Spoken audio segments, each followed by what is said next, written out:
Funding for this edition of One-on-One with Steve Adubato has been provided by the New Jersey Education Association, RWJ Barnabas Health. Let's be healthy together. The Healthcare Foundation of New Jersey, NJ Best, New Jersey's 529 College Savings Plan, PSEG Foundation, Newark Board of Education, the Adler Aphasia Center, the Russell Berry Foundation, making a difference, and by Robert Wood Johnson Foundation, working for a healthier, more equitable New Jersey. Promotional support provided by NJ.com, keeping communities informed and connected, and by ROINJ, informing and connecting businesses in New Jersey. This is One-on-One. I'm an equal American just like you are. The way we change presidents in this country is by voting. I'm hopeful that this is the beginning to accountability. Life without dance is boring. I don't care how good you are or how good you think you are, there is always something to learn. I did do the finale, and guess where my trailer was? A block away from my apartment. It couldn't have been better. People call me because they feel nobody's paying attention. It's not all about memorizing and getting information. It's what you do with that information. Start talking right now. Such a good question. High five. Hi, everyone. Steve Adubato with my colleague, Jackie Chicarico. Jackie, how are we doing today? Doing great, Steve. Good to see you. Good to see you. Jackie, let's set up this interview. And you and I went down to Atlantic City for the New Jersey Education Association Convention, spoke to educational leaders, innovators, policymakers, and a range of folks. And I was able to sit down with David Hogg to tell everyone who David is and why he matters so much.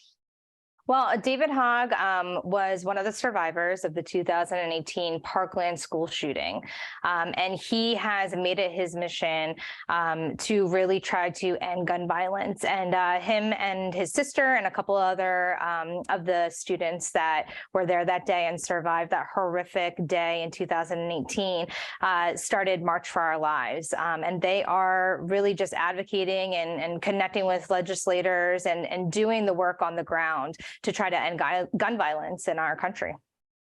You know, it's so interesting. You see David Hogg.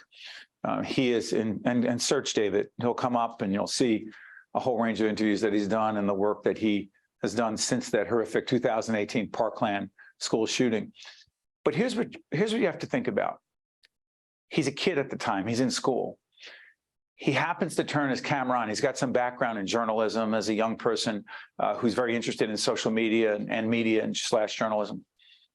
He turns his camera on. He starts interviewing some of his colleagues, some of the other students, and he's actually recording as the shooting's going on. And David Hogg talks about that experience. He talks about the aftermath of it. He talks about testifying before Congress. There's an extraordinary and frankly painful portion of this interview where he talks about an interaction he had with Congresswoman Marjorie Taylor Greene, in which she is, you can decide for yourself when he talks about that interaction with her, in which she's challenging him and what he's doing in the effort to fight gun violence.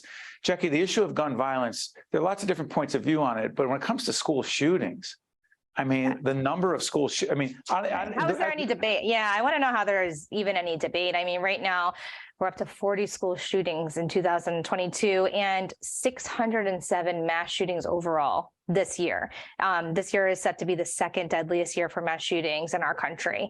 And that's according to the Gun Violence Archive. And, you know, it's just, how is even one of those is too many at this point. And I think too, as a mother, right, as a parent, and you know this as well as a parent, to ever even have to think twice about sending your child to school, and to think that something like this horrific could happen in our kids' school is just so unsettling, so unnerving, and it's horrible, like I said. And one way that I found to kind of give back and try to advocate and do something a little bit more tangible when it comes to making sure this doesn't happen anymore. Sandy Hook Promise, which was started by the Sandy Hook organization. Sandy Hook, it's just been 10 years. They just, in November, it was 10 years since the mass shooting at the elementary school there. And we've had their organization on our programming talking about ways that people can get involved, parents, community members. So I've become a Sandy Hook Promise leader. And that means that I'm doing things in my community to help advocate and stop gun violence, and a lot of it starts in the classroom with the kids. Sure does. And the kids just being friendly to one another, giving them the tools to say, hey, that kid over there, he hasn't played with anybody today and he looks sad. I'm going to go over to them and ask him if he wants to play with me. Starting, just as simple as that, to create really good human beings that are identifying kids that might need that extra hand.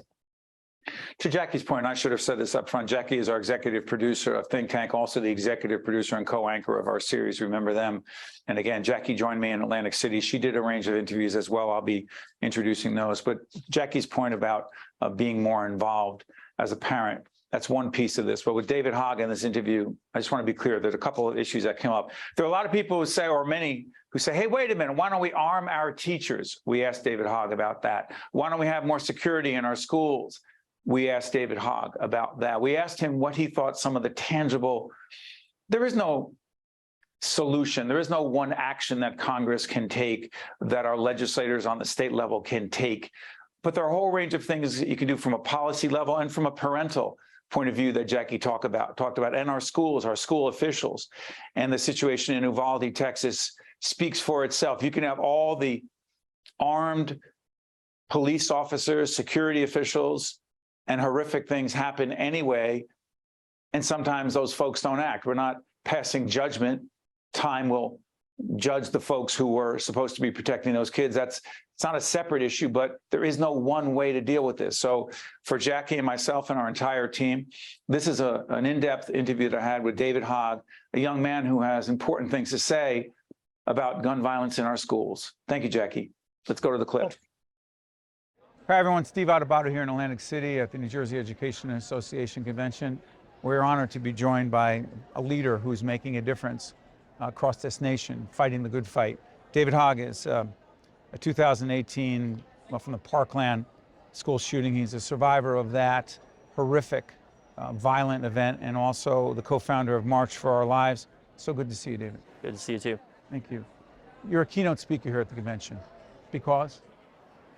Because they asked you first. But well, for one, they asked me, obviously. What's the message? I think the real message here is that education is the most powerful tool in the world, and our educators are on the front line of defending our democracy as a result. I'm here to help, talk about why it's important that we keep our students and our teachers safe, and all, school administrators safe in their schools and outside of their schools as well. Let me ask you, you had decisions to make, and you made them very quickly, on the spot, in a horrific, unimaginable crisis where murders are taking place around you.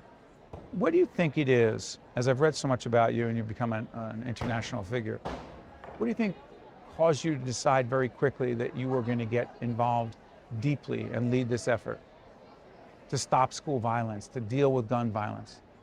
Well, I think it's important for people to know that in Parkland, our school is not like most schools in terms of the architecture of it and the layout. Our school is an outdoor school. So the shooting happened in a building that was the freshman building. And while I heard I heard gunshots from my own classroom because our door was open that day, even though it was February, it was like 70 degrees in Florida. That's how we could hear students screaming and stuff. I wasn't actually in that building. I was right next to it when the shooting happened.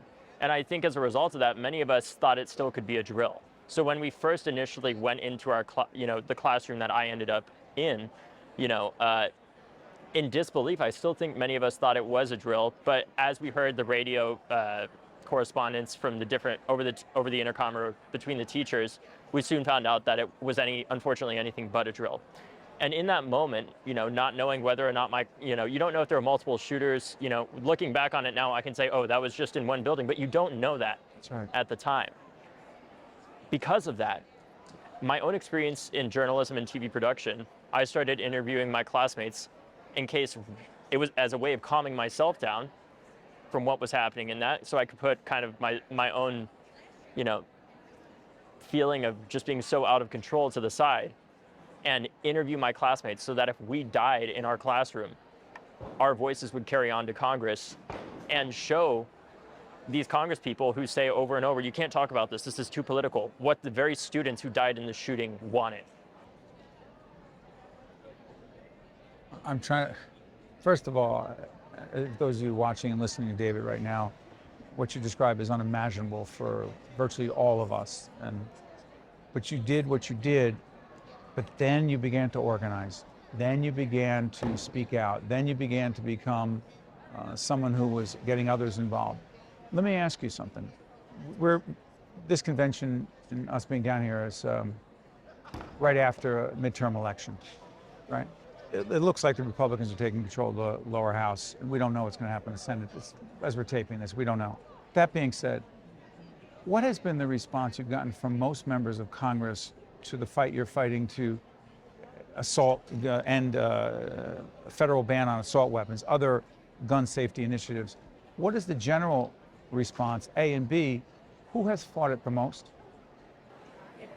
Well, for one, I think the general response has been completely different since 2018. You know, the shooting happened in February of 2018, a couple months before November when that election happened.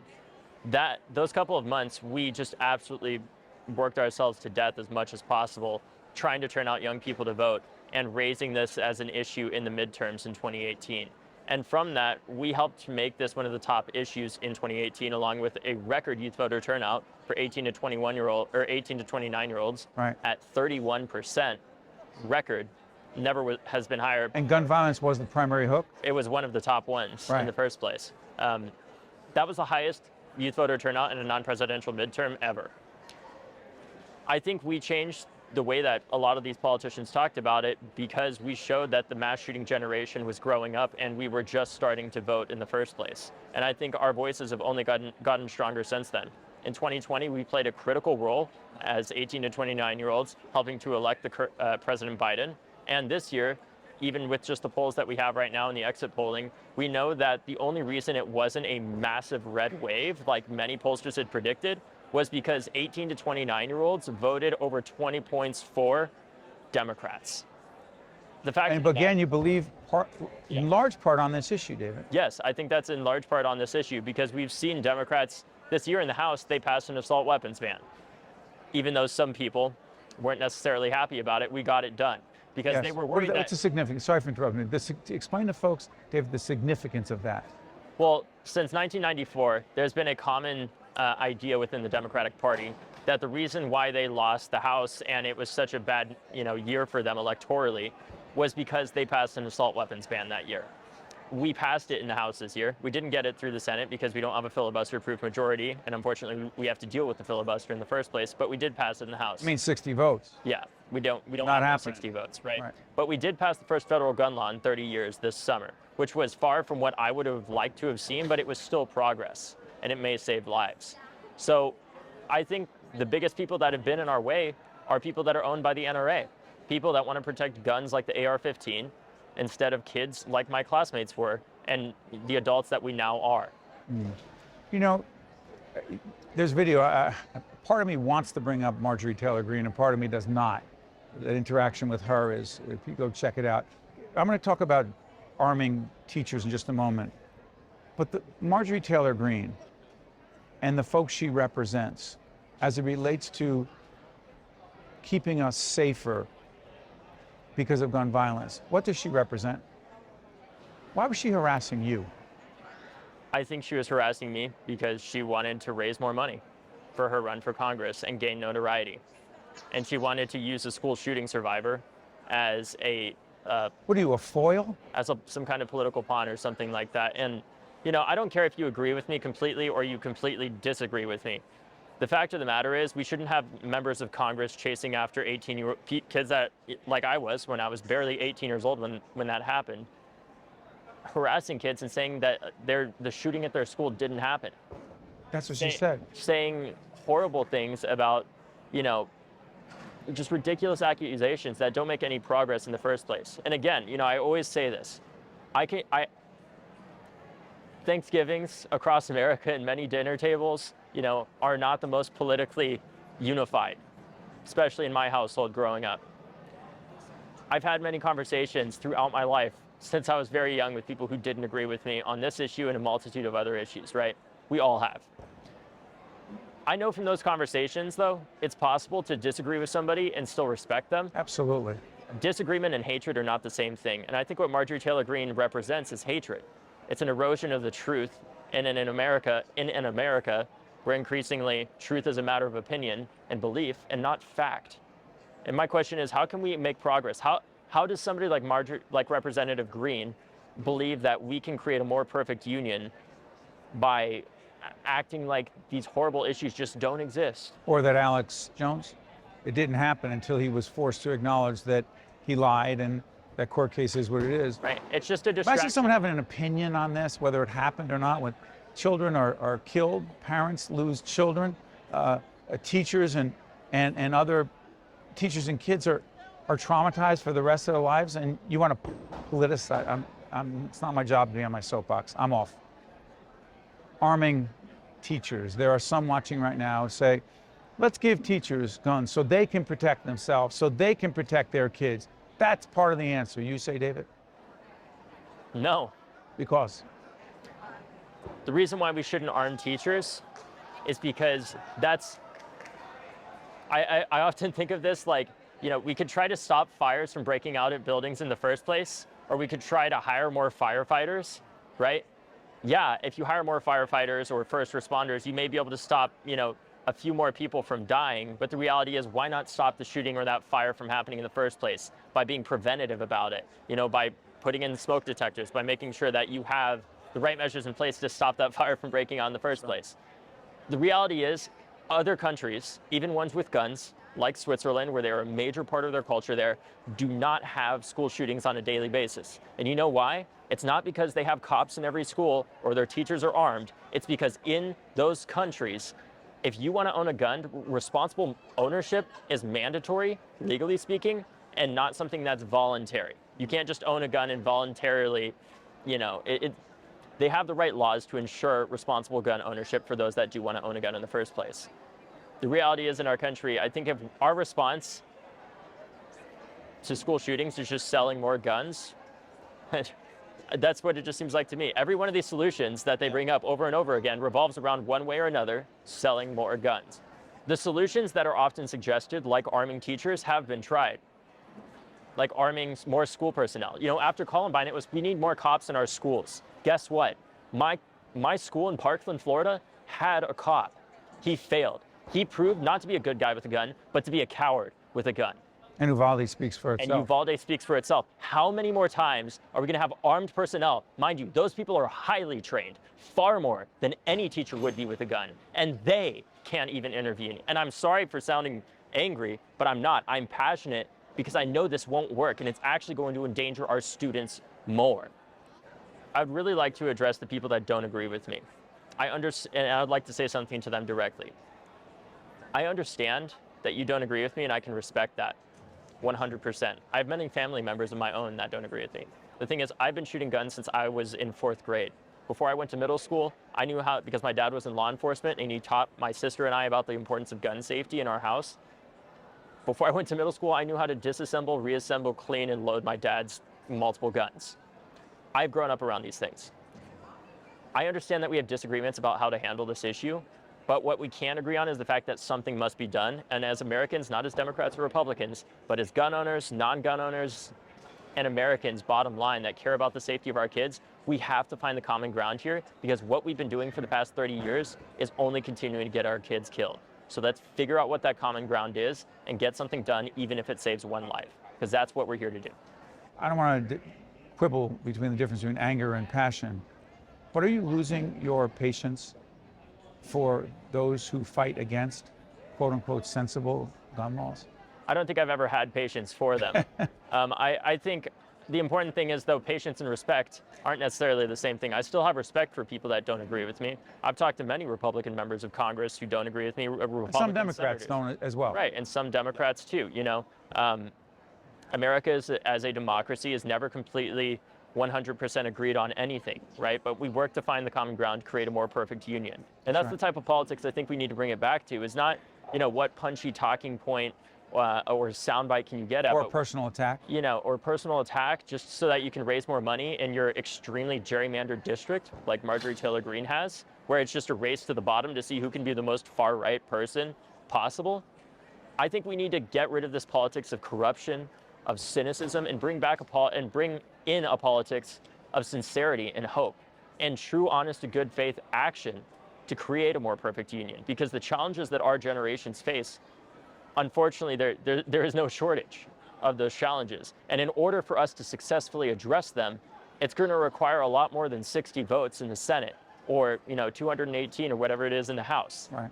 It's going to require all of us working together to create a better future where kids don't have to live in fear in their schools or outside of their schools from the gun violence that is now the leading cause of death for young people.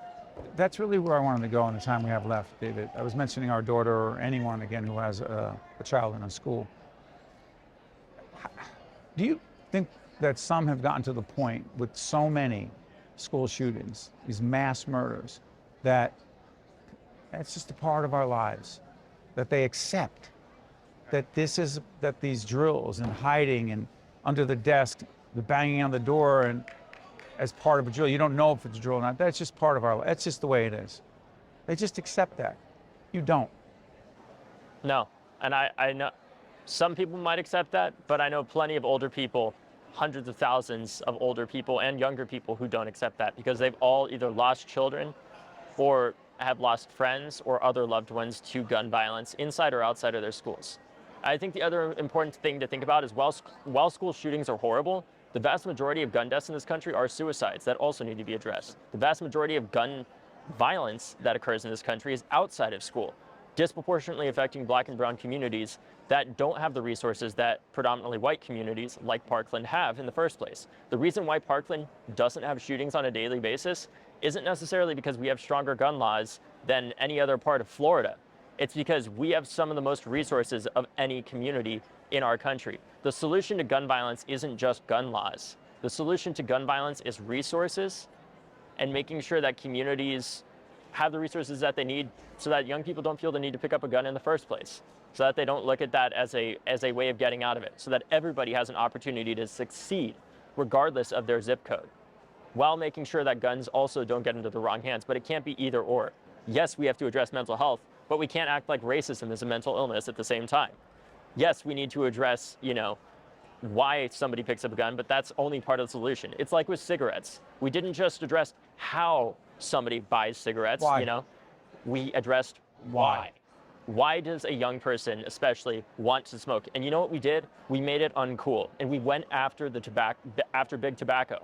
And we need to do the same thing with the gun industry in this country. Before I let you go, last question, I promise. You're optimistic about real progress in terms of gun violence? Real progress? I'm not always optimistic, but I would say on average I'm optimistic. There's certainly highs and lows, but what I will tell you what has made me the most optimistic, please, by far, has been the fact that 15 months ago, I started working on my former colleague Maxwell Frost's down in Florida, campaign. just one. Because he used to work with March for Our Lives. In 2019, Maxwell was in Richmond, Virginia, sleeping on a state legislator's floor with all of our student activists, who, mind you, were threatened by far-right protesters that were armed, slept on a state legislator's floor and got out and passed all those laws or lobbied the morning before all those protesters showed up. And now Maxwell, at the age of 25 years old, despite 15 months ago being an Uber driver and literally having less than $5,000 in his campaign account, now is going to be the youngest member of Congress and the first Afro-Cuban person in Congress. And the district? Tell everyone the district. In the district, it's Florida's 10th congressional district in Orlando, former Representative Val Demings. And that district, there was a mass murder, a mass shooting in a club in Pulse. And unfortunately, that's not unique because it happens everywhere now. Hey, David, listen, we're only supposed to speak for a few minutes, but I cannot thank you enough for being so gracious with your time and sharing your thoughts. And we wish you and everyone working with you all the best. And thank you for coming to here in New Jersey to talk with our educators. Thank you, David. Thank you. One-on-One with Steve Adubato has been a production of the Caucus Educational Corporation. Funding has been provided by the New Jersey Education Association, RWJ Barnabas Health. Let's be healthy together. The Healthcare Foundation of New Jersey, NJ Best, New Jersey's 529 College Savings Plan. PSEG Foundation, Newark Board of Education, the Adler Aphasia Center, the Russell Berry Foundation, and by Robert Wood Johnson Foundation. Promotional support provided by NJ.com and by ROINJ. Hi, my name is Alma Sarisia at Malcolm X Shabazz High School in Newark. I completed the FAFSA because it's a graduation requirement and to assist me with paying my college tuition. Last year, Newark students earned more than $77 million in scholarships and financial aid. Don't miss out. See your school counselor today. Let's go to work, class of 2023. Complete the FAFSA or NJEA.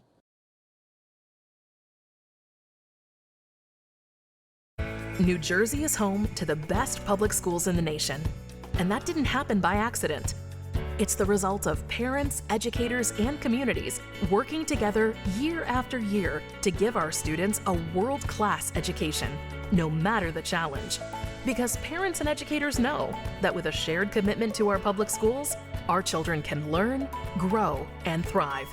And together, we can keep New Jersey's public schools the best in the nation.